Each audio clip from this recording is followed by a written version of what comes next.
Want to know how Democrats are handling the golden age? Just look at Crockett. She's not sorry she called Greg Abbott Governor Hot Wheels, and the rest of her party isn't sorry either. I did see that she issued a statement clarifying her remarks, and her statement speaks for itself. Voters are angry all across the country for good reason. We are witnessing in real time an unprecedented assault by Republicans. People are upset. People are concerned, anxious, frightened, scared, and all of the above. And so you see Democratic members across the country channeling those feelings in a variety of different ways. Hakeem's projecting. He should be focusing on what's happening within his own party, but he can't help himself. Republicans are in free fall right now. House Republicans are fighting with Senate Republicans. Senate Republicans are fighting with House Republicans. House Republicans are fighting with each other. Republicans are in free fall. Bedbugs have a better approval rating than Democrats. Donald Trump's favorability rating is actually higher than it ever was the first time around. Let me ask you, a recent poll by Marquette looked at several of the things that he has done or says that he is going to do, and 63% favor federal government's recognition of only two sexes, 60% favor deporting immigrants who entered the United States illegally, 60% favor expanding oil and gas production, 59% favor declaring an emergency at the southern border. Is there anything you are seeing that Trump is doing that you are in favor of, that you think is the right thing? Let me say, as it relates to all of those issues, we're just at the beginning. It's only been a few weeks since Jeffries froze because of these numbers, and now mainstream liberal media is being forced to report the truth about President Trump. Democratic leaders show support for Representative Jasmine Crockett and her disparaging remarks about disabled people, and Crockett gets exposed for changing her entire political personality. Guys, things are getting very interesting, so let's talk about mainstream media first, okay? And how they're crumbling at the thought of how popular the president is right now. It appears one of the reasons is satisfaction with aggressiveness on immigration. Absolutely right. This is a story about balance, and the things that are going well in the public mind for him is his handling of immigration, which is still net positive, and his deportation program is still net positive and popular. It's strange because this isn't the same story for all news outlets. In fact, because despite how much Americans favor what the White House is doing, there are those who still report differently. I mean, just take MSNBC's Rachel Maddow. Now, granted, her entire paycheck revolves around trashing Trump, so I could see why she'd cover this. Watch. How does the American people like all of this? How does the American population feel about how things are turning out with Donald Trump being back in the White House, given that this is sort of the daily news now? New polling from Gallup just out today shows that there is no issue on which the American people like what Trump is doing. His disapproval ratings are higher than his approval ratings on everything. This is the same Rachel Maddow that praised Joe Biden's debate performance against President Trump, the same debate that removed Biden from the race. So it's pretty safe to say that Rachel Maddow's ready and willing to push whatever propaganda it is that the left wing wanted. Surprisingly, the same can't be said for CNN at the moment. The numbers are just so much better for the president this time around that they're praising him on air, with some of them obviously cringing at the idea that Americans are actually liking what they're seeing. If you want to see what I'm talking about, keep a close eye on the girl in red. These are a few minutes of excruciating pain for liberals, so I hope you enjoy this. I think sometimes it's important to do a little bit of reality check and take a little different spin at the numbers. I'm going to do that right here because all we talk about is how unpopular Donald Trump is. But in reality, he's basically more popular than he was at any point in term number one, and more popular than he was when he won election back in November of 2024. What are we talking about? His net favorable rating right now comes in at -4 points. Compare that to where he was when he won in November of 2024, when he was at -7 points, or March of 2017, when he was at -10 points. So when you compare Trump against himself, he's actually closer to the apex than he is to the bottom of the trough. And of course, that's so important because Donald Trump, historically speaking, has had his numbers underestimated. So I think it's very important to compare him to himself to understand he's actually more popular now than he was when he won, or certainly where he was at this point back in his first term. The bottom line is Trump is more towards the ceiling than he is towards the floor. So when you do that, it makes my knees hurt. So when you look at this compared to sort of historically, what does it tell you about the percentage of folks that think the country itself, with him at the helm, is on the right track? This, I think, is rather important because, again, if the polls have historically underestimated Donald Trump, what is a metric that might get at understanding at how popular he may actually be? So let's take a look at the percentage of the country who say that we're on the right track. It's actually a very high percentage when you compare it to some historical numbers. What are we talking about? According to Maris, 45% say that we're on the right track. That's the second highest that Maris has measured since 2009. How about NBC News? 44%. That's the highest since 2004. Wow. The bottom line is the percentage of Americans who say we're on the right track is through the roof. And if you were to compare it to when presidents have historically been reelected, of course, Trump is not constitutionally eligible to run for re-election, but I think it sort of puts it in perspective. 42% of the country says the country is on the right track when the incumbent party is re-elected. And also keep in mind, back when Kamala Harris lost and the Democrats were turned out of power, only about 27 to 28% of the country said the country is on the right track. The bottom line is right now, a much higher percentage of the country says we're on the right track. To make matters worse for Democrats, the generic congressional ballot is looking better for Republicans, which means that they're probably going to win big in the midterm elections. And that brings me to someone who's being challenged for her seat come 2026. Urgent warning, guys, the job market is collapsing. The economy is shrinking fast. Layoffs are skyrocketing. The Trump tariffs are already shaking industries. The media won't tell you this, but most high-paying jobs, they're disappearing. And the ones that do remain, they're soon going to be out of reach. But here's the good news, guys. I've put together a list of 30 plus jobs that pay around $100,000 per year without a degree. These are recession-proof jobs, and some are even set to explode in demand thanks to this economic shakeup. No college degree required, no student debt, just real jobs that pay. But I promise, guys, this list is not going to be available forever. So get it right now. Get it before these jobs are flooded by the competition. I'm going to go ahead and leave a link down below so you can get your free list of the 30 plus jobs that pay over $100,000 without a college degree. So download this list before it's too late. Representative Jasmine Crockett has become very popular within her own circles. The same can't be said for analysts who feel as if she's saying things solely for shock value. Now, of course, there's also the matter of how she turns violent whenever she's confronted with actual questions. This is something that Megyn Kelly talked about recently when she popped in for a quick interview with Benny Johnson. I want you to listen to how she saw the situation with Crockett physically attacking a journalist. If she laid any hands on that reporter, it's assault, and she should be charged. And she absolutely should be sued for the value of the camera/phone. This is completely inappropriate. She's completely inappropriate. And you see it with her time and time again. I mean, I guess she didn't feel that mocking a man in a wheelchair, Texas Governor Greg Abbott, who's, a truly good man, was enough for one day. She wanted to commit a couple of crimes on her way home back to Congress that day. This woman, I've had about enough of her. She wants to be like a member of the squad. She thinks of herself like an AOC. She talks like, she's from the hood. Meanwhile, she grew up in a nice family. She didn't talk like this 3 years ago. Now, since I do a lot of investigative journalism myself, I decided to find out just how much has changed with Representative Crockett. And Megyn Kelly's right. She changed her entire persona to fit someone who's supposedly more relatable to her constituents. In my mind, I'm thinking, I just got to Austin and I had to beat 5 people to get here. I don't know about this. So y'all don't know what white privilege looks like, but I'm gonna show you a little bit of something. It's a huge responsibility. The congressional seat is over 4 times as large as my House seat. I'm trying to get clarification. Look at, calm down, calm down. No, because this is what y'all do. And I was just starting to get into the rhythm of doing constituent services. They send them to Texas, they send them to Florida. Every deplorable state that we can think about, they usually coming out of y'all's think tank.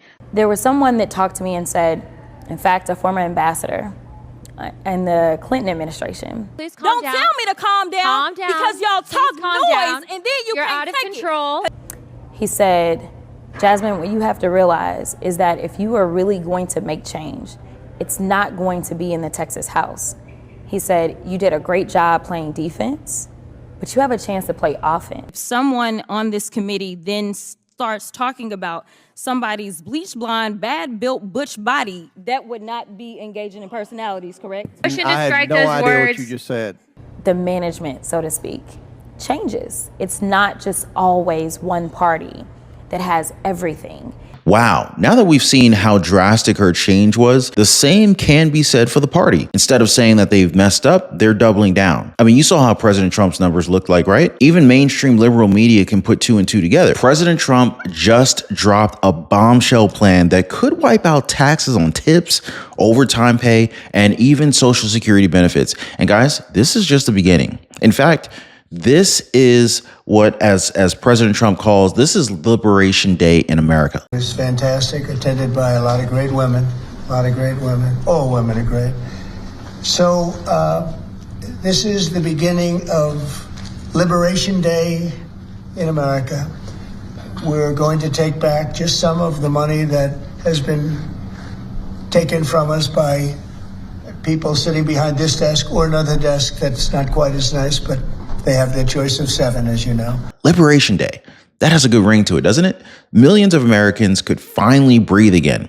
But here's a shocking twist. Trump may raise taxes on the ultra rich in order to get this done. The billionaire class, well, they're on edge. In fact, some Republicans are actually pushing back hard, but others are calling it, the most genius deal that Trump's ever made. And the secret weapon? Budget reconciliation, meaning no Democrat votes are needed to make this happen. Now, later in this video, guys, you're going to hear what this plan could mean for real hardworking Americans like a deli owner who says it could change everything. All right. Now, this is not just a tax cut. This could be the end of the IRS as we know it, but only if Trump can pull this thing off. Now, stick with me, guys, because what you're about to hear, this will change how you see your paycheck forever. Now, guys, if you appreciate the daily updates, please take a second and hit the like button for the video and consider subscribing to the channel. Now, this is not a drill. Trump just confirmed he's finally going after the one thing that Americans have begged for, an end to taxes as we know it. Yes, that's right, guys. He's actually doing it. In fact, the plan is real and it's unfolding right now in a way that could completely change your paycheck. It could change your tips, your retirement, our lives. Now, before I break all of this stuff down for you guys, I got to ask a quick question. Have you ever believed a politician when they promised to cut your taxes? Probably not, right? I mean, I never believed that anyway. But this time, something's a little bit different. Why? Well, that's because Trump isn't just talking. He's already making moves. And the steps that he's taking, they could be historic. So stick around, guys, because I'm about to explain how this plan could lead to zero income tax for everyday Americans. Meanwhile, the ultra wealthy finally get hit with the bill that they've been dodging for decades. And yes, there's already a major fight that's brewing behind closed doors in Washington, D.C. But this is where their plan, where it starts, eliminating taxes on tips, right? Now, this is just the beginning. So let's just cover the bases here. If you're a server, if you're a bartender, if you're a barista, listen up. And if you happen to be one, hit me up in the comments down below, whether you are one or you used to be one, and let me know where you used to work. Now, for decades, you've had a chunk of your income yanked away from you, right? I mean, you've had to give away your hard-earned tips back to Uncle Sam, even if it was cash, or at least you were supposed to. But under this plan, that money stays in your pocket, all right? And I want you to hear it straight from the man himself. Trump is saying that this is the beginning of Liberation Day here in America. This isn't just a tax cut. It's a declaration of economic independence for working class Americans. But next up, this is huge, guys. No more taxes on your overtime. Can I get an amen for that? I mean, if you're clocking extra hours and you're sacrificing time away from your family and you're hustling on the weekends, doing side hustles or whatever kind of gig work you might be doing on the weekends, you shouldn't be penalized for that, right? I mean, Trump's plan would let you keep all of that money, 100% of your overtime pay, tax-free. How many of you would be happy to be able to know that, hey, if you're driving for Uber or Lyft, or maybe you're doing some DoorDash, or maybe some Walmart deliveries, maybe Costco or Sam's Club deliveries, all that income from your side hustle gig work would be tax-free? Can I get an amen for that? I mean, you got my vote. I mean, anyway, so here's the kicker, guys. To get this passed, Trump's team may have to raise taxes on the ultra wealthy. Now, unless you're ultra wealthy, this sounds like good news, doesn't it? And so this is where things are getting a little bit spicy here, okay? Now stick with me, guys, because in just a little bit, I'm going to show you how Republicans they're splitting behind the scenes. Some are pissed off with Trump over going after billionaire donors. Meanwhile, others are calling it a brilliant strategy to win over the working class voters. So, so far, it sounds pretty good to me. I'll just say this. Republicans are working to come together on Trump's one big, beautiful bill. So listen to what Senate Majority Leader John Thune had to say about it. We also passed legislation to fund the government by a narrow margin. 10 Democrats voted to allow us to proceed to the bill and fund the government. The rest preferred to filibuster the bill and shut down the government. It was a double dose of Democrat hypocrisy. Democrats who had campaigned to abolish the filibuster enthusiastically embraced it now that it served their purposes. Democrats are changing their position so abruptly, it could give you whiplash. Senator Roger Marshall is a Republican. He's from the great state of Kansas, and he joins me now. Mr. Senator, I want to go through a couple of things that may be in the big tax bill. No tax on tips, no tax on Social Security benefits, no tax on overtime. Are we going to get any of that? Well, I sure hope so, and that's certainly a priority of the president. It's certainly a personal goal of mine. I think the question is, how are we going to pay for that? And that's where the House and the Senate are kind of differing a little bit. I think the question is, what are we willing to cut from the federal government? How do we slow the increasing growth of the federal government? I think that's the big question. And I don't know if we're going to get that done in the first bill. And yes, the first bill is going to be a big, beautiful bill, but I still think we have to come back and get a second bite at the apple, and that's when we take on these opportunities. It's a crime shame that Americans who have paid into Social Security their whole lives, then when they take the money out, have to pay taxes on that. So I know the president would really like to get those extra Trump tax cuts done. And get this, guys, Trump's not stopping there. In fact, the next phase, no more taxes on Social Security benefits. Now, that's right, guys. Our seniors, our parents, our grandparents, our veterans finally get to keep the money that they've already earned. I mean, didn't we already get taxed on our paychecks, like for Social Security tax? So if they're taxing Social Security and SSI and SSDI, wouldn't that mean that would be double taxation? So anyway, let me not get too sidetracked. Imagine retiring and actually being able to live on what you're paid, right? Instead of sending part of it back to the IRS every single year. And again, this is part of something bigger here. The end game? Total elimination of federal income tax. That's the dream. And believe it or not, it's on the table. Now, if Trump can deliver on his phased plan and get enough Republicans in Congress behind him, this could very well be the beginning of a radical new tax era right here in America.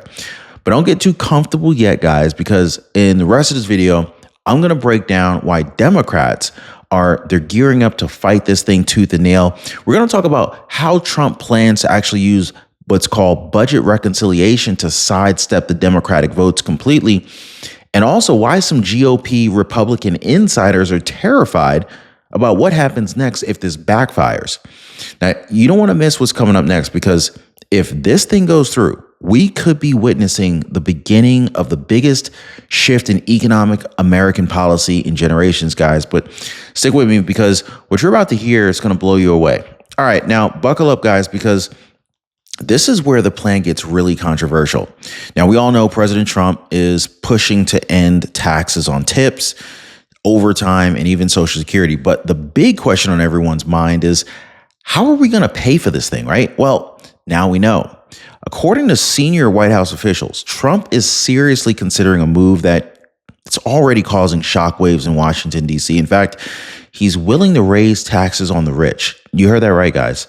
The president, who's been known for cutting taxes across the board, is now targeting the ultra wealthy with a potential increase. And so right now, the top tax rate for individuals earning over $693,000 or $731,000 for couples, married couples, is 37%. Now, under this new plan, that would jump to 39.6%.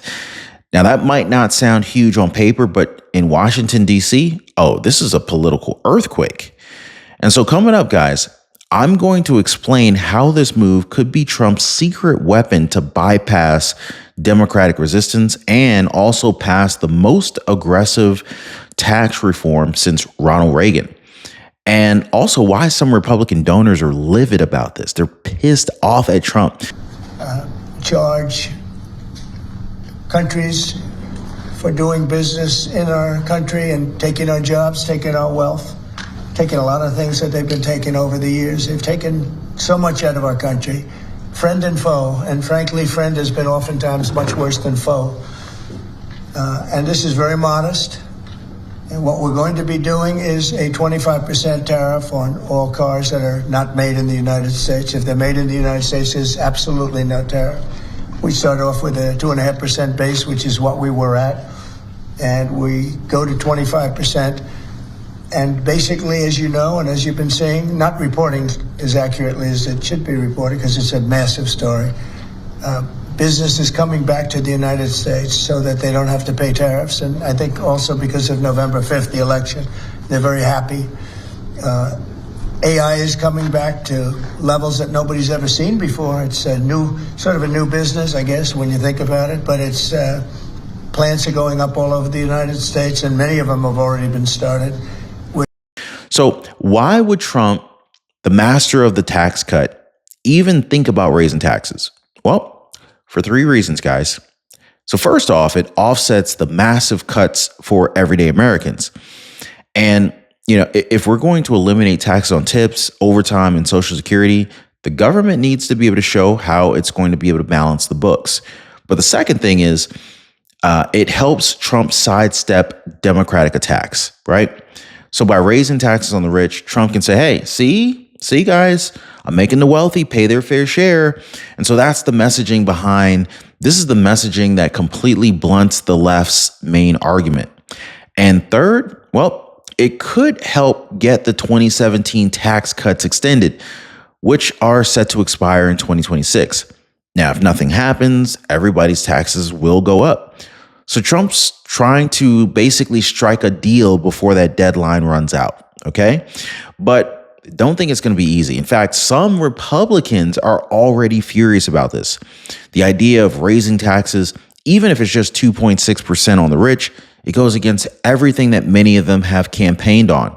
Others, well, they see it as a brilliant trade-off needed to make Trump's entire tax plan stick. But what do you guys think?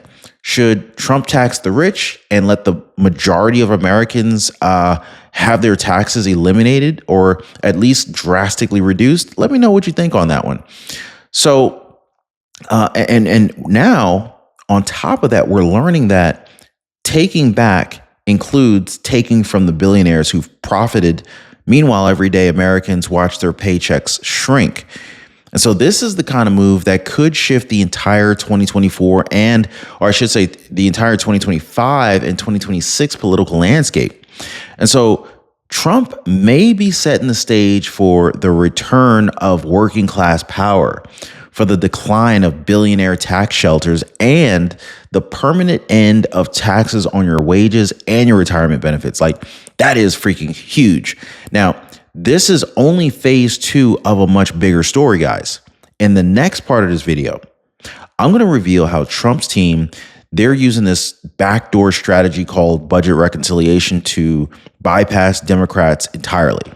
And I'm going to show you guys why this move, even though it sounds bold, could actually be the only way to stop everyday Americans' taxes from going up in 2026.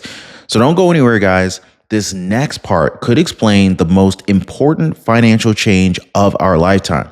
Now, time is running out. And what happens next? It could change your taxes forever. Now, right now, guys, Trump and the Republican Party, they're in a race against the clock to extend one of the biggest middle-class tax cuts in American history, the 2017 Tax Cuts and Jobs Act. Now, if they fail, taxes for every single American will automatically go up starting January 1st, 2026. But here's the twist, guys. They've come up with a secret weapon to try and stop this from happening.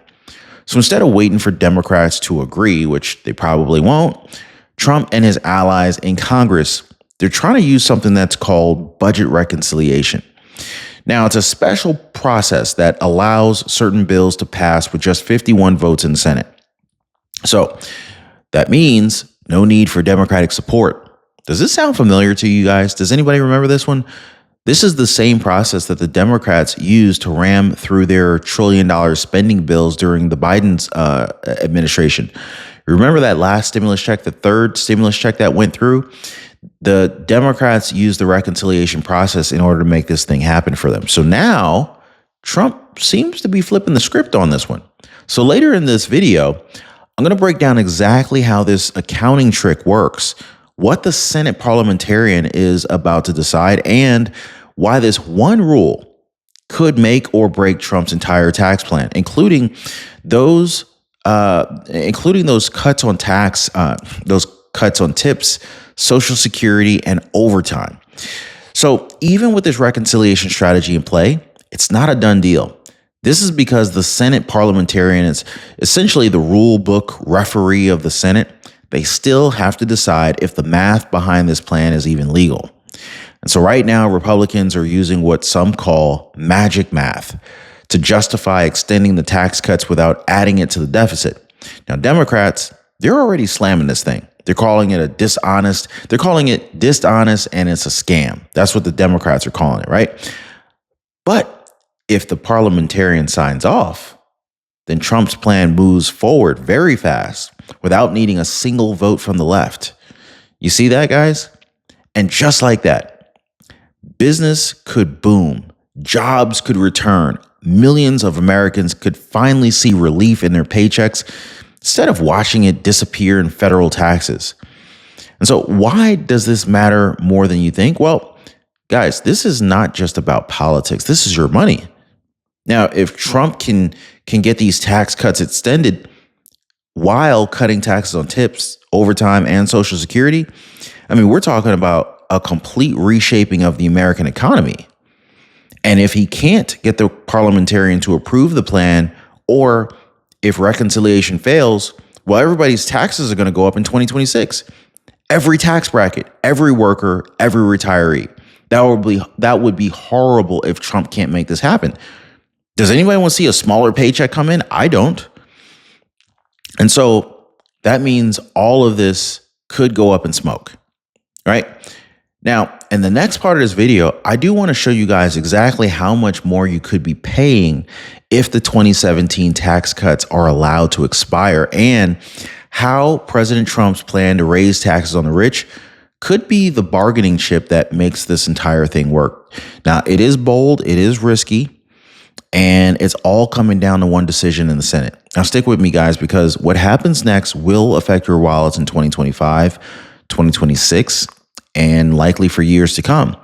Now, of course, there is a fight brewing, and it's not between Republicans and Democrats. In fact, it's actually inside of Trump's own, I don't want to say his cabinet, but inside of his own party. Now, you would think a plan to cut taxes for working class Americans would be a slam dunk, easy thing to do, right? But behind closed doors, some of the biggest names in the Republican Party are in full-blown panic mode. And this is, because to get tax relief for waiters, truck drivers, truckers, nurses, retirees, Uber drivers, Lyft drivers, DoorDash folks, gig workers, side hustlers, Trump may have to raise taxes on their biggest donors. So the 2.6% that's split in the GOP right now, right? Like, that's what we're looking at. The battle comes down to this. Trump's plan includes raising the top income tax rate from 37% to 39.6%. Now, this is just a modest 2.6% increase on the richest Americans. And you would think that's not a big deal, right? But to some Republicans, that's a line they refuse to cross. Why? Because those same billionaires and mega donors help fund their campaigns, their PACs, and in many cases, their political careers. They don't want to risk losing the money, even if it means you and your family get a break. Now, in just a minute, guys, I'm going to tell you which Republicans are quietly pushing back and why Trump might just steamroll them anyway to keep a massive campaign promise. But not everybody in the party is against it. Others say it's time. Don't get me wrong. There's a lot of Republicans on board with this thing. It's a necessary trade in order to get the biggest tax cut package for working Americans in modern history. No taxes on tips, overtime, Social Security, and maybe even the federal income tax itself. They're thinking, well, let the rich pay a little bit more so the working class can finally breathe. Can I get an amen? I mean, does that sound fair to you guys? Let the rich pay a little bit more so the working class can breathe? Give the Democrats something, right? And they'll have a much... Well, guys, the great wealth transfer is in full effect. Our freedoms are being stolen, guys. Credit card companies are out to get us. And if you don't understand the game, well, you end up getting played by the game. Now, if you're anything like me, guys, you know, you were probably out of shape, maybe in debt, living paycheck to paycheck, and just feeling like the system is just completely taking advantage of you. I remember for a long time, I could rarely ever get any time to spend with my wife. And through trial and error and through a lot of pain, I figured out how to gain freedom and also lose a lot of weight and actually get in shape. And guys, I'm gonna be honest with you, that was a game changer. To no longer be living paycheck to paycheck, figuring out how to get the credit cards to pay me, the power of a strong credit score. I pay thousands of dollars less per year for the same house as my neighbor just because my credit is better than his is. And this is not to brag. I mean, but this is the truth. The banks are literally taking advantage of the poor. It's like the people who can least afford it, they're charging the poor what is like unofficially called a poor tax or a tax on the poor. I mean, I'm now at a point where, you know, like, number one, I don't pay for credit cards. In fact, credit card companies pay me to use their cards. And I figured out how to build a lifestyle that is just ultimately very, very healthy. I lost a tremendous amount of weight and I put on a lot of muscle. But when I was struggling, I wish I knew people who knew these things. So anyway, I decided to create a community of like-minded people who are also interested, just like me, in living better. So if you guys want to join my community, it's called the Liberty Pursuit Network. It is brand new. Come on over. I'd love to have you guys and join like-minded people. Be positively motivated by others who are also on the same pursuit. So I'm going to leave a link for you guys so you can join me over on the Life Pursuit Network in the description down below this video. So check it out, guys, and let's not be a victim of this great wealth transfer that is taking place right now. Harder time attacking the rest of the plan. And so, you know, this argument goes deeper than just dollars. I mean, it's also a battle over strategy. Do we try and pass this thing with zero Democratic support using reconciliation, or do we aim for a bipartisan deal that might be slower but longer lasting? Now, historically, the most effective and sustainable bills are the ones where both parties come to the table. But Trump, he's not waiting. No, he's made it very clear. This is about giving power and money back to the people, not the politicians, not the donors, not the lobbyists. Right now, Republicans are fighting amongst themselves. Some are saying, don't touch the rich, don't raise anything, not even 2%, not even 2.6%. But others are saying, hey, this is our chance to make history. Let's get it done, even if it's not perfect. And Trump, well, Trump is watching very closely, because if the GOP can't get aligned, the entire tax plan could fail. It could fall apart. And so in the next part of this video, I'm going to tell you guys why the fight inside the GOP may actually be helping Trump, and also how one single decision by the Senate parliamentarian could override every voice in Congress and, you know, maybe even every Democrat or Republican. So, you know, we're on the edge of something massive here, guys, but only if they can stop fighting long enough to pass it. So stick with me, because this next piece might be the biggest plot twist yet. So let's go ahead and clear something up here, because there's a lot of noise out there. The media wants you to believe that Trump's tax plan is some kind of a not a get rich quick scheme. They want you to think that Trump's tax plan is some kind of a giveaway to the rich. But what they're not telling you is that Trump may actually raise taxes on the top 1% to make this whole thing work. So here's how the numbers break down. Like, who's actually affected, right? Well, right now, the top federal tax rate is 37%. Okay. So if we think about this for a second, the top federal tax rate's 37%, and that only kicks in for people who make over $693,501 a year as an individual, or $731,201 as a married couple. Now, is anybody watching this show making more than that? Because if you're not, then you wouldn't be negatively affected by the raise in the top federal income tax increase, right? And so Trump's team is proposing to raise that rate to 39.6%, which takes us back to the pre-2018 levels before the original Tax Cuts and Jobs Act went into effect. And so now here's the thing.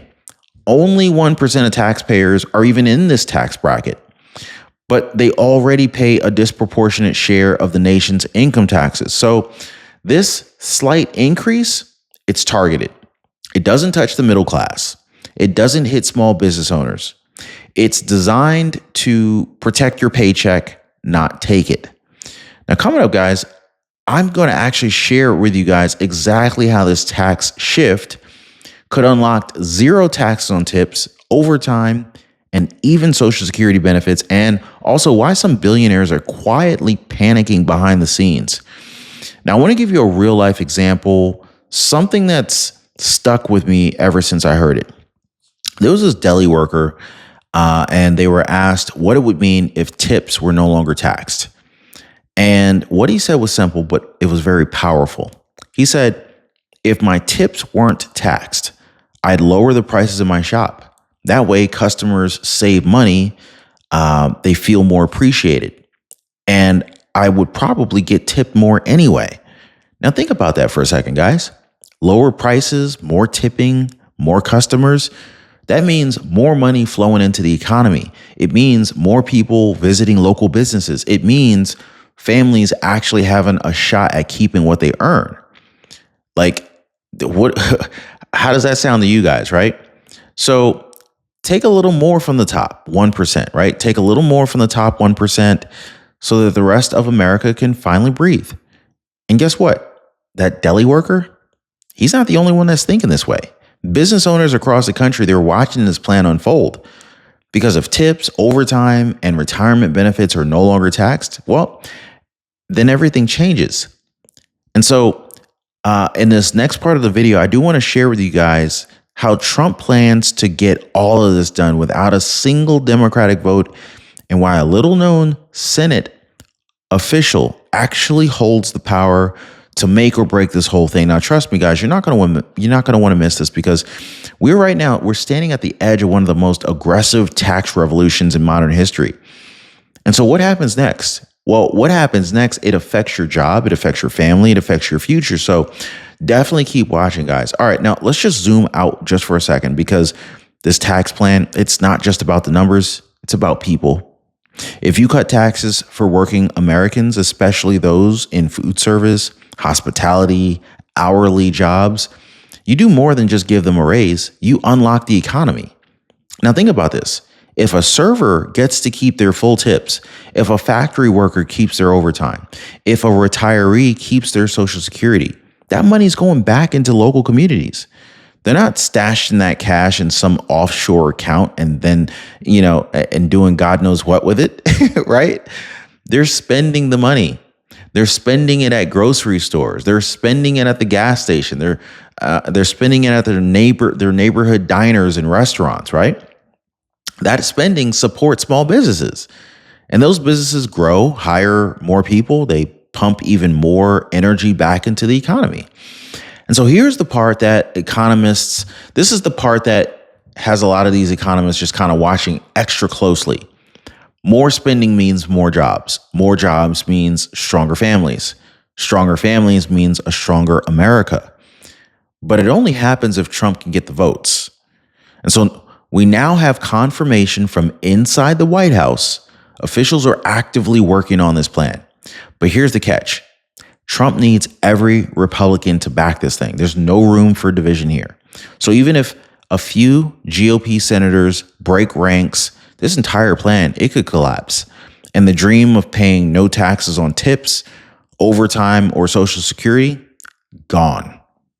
So the pressure's on and the clock is a ticking, right? And so, that's what this really is. This is a shot at economic freedom for the working class. But it's not just going to happen. It takes pressure, it takes momentum, and it takes people like you staying informed. So if you appreciate the video, the updates, drop a quick like. I really do appreciate, and if you believe that your tips should be yours, if you believe your overtime shouldn't be taxed, if you believe your retirement should be respected, then stay tuned, because this is just the beginning. Like this video, share this video, drop a comment with how this would impact your family. Because if there's one thing Washington does pay attention to, it's the numbers. And together, we can make sure that they finally hear the working class loud and clear. So anyway, guys, this is Ron Yates, and I'll see you guys on the next one.